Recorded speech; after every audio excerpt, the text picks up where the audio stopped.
عبداللہ منیار کہہ رہے ہیں خدا حافظ کہنا یا اللہ حافظ کہنا کیسا ہے؟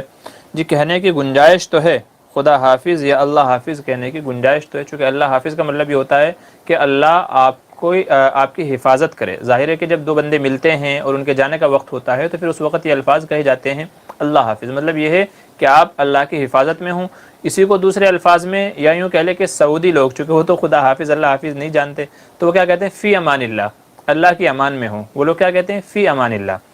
تو ہماری اہلیہ کا ایک یہ بہت ہی بہترین کہہ لیجیے ان کا یہ معمول ہے کہ میں جب گھر سے باہر نکلتا ہوں تو وہ یہی کہتے ہیں فی امان اللہ،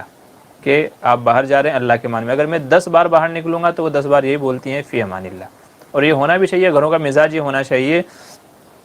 کہ مرد حضرات جب باہر جائیں تو ان کو یہ دعائیں دینی چاہیے گھر سے، وہ چاہے کوئی بھی ہو، ہمارا بھائی ہو، بیٹا ہو، شوہر ہو، کوئی بھی ہو، تو گھر سے جو باہر جا رہا ہے، چونکہ ظاہر سی بات ہے باہر جائے گا تو حادثے، بلائیں، مصیبتیں، بہت ساری چیزیں پیش آ سکتی ہیں، تو گھر سے باہر نکلنے والوں کو یہ دعا دینی چاہیے فی امان اللہ، کہ آپ اللہ کی امان میں ہیں اور اللہ آپ کی حفاظت کرے، اللہ آپ کو اپنی امان میں رکھیں۔ تو یہ دعاؤں کا معمول ہونا چاہیے گھر والوں کے اندر۔ تو جب کوئی گھر والا باہر جائے تو اس کو دعا دے، کوئی بھی دعا دے دے فی امان اللہ، کہ اللہ آپ کو اپنی امان میں رکھے۔ تو عربی لوگ فی امان اللہ کہتے ہیں اور ہم لوگ خدا حافظ کہتے ہیں یا اللہ حافظ کہتے ہیں، تو بہرحال اس کے کہنے کی گنجائش ہے، کہا جا سکتا ہے۔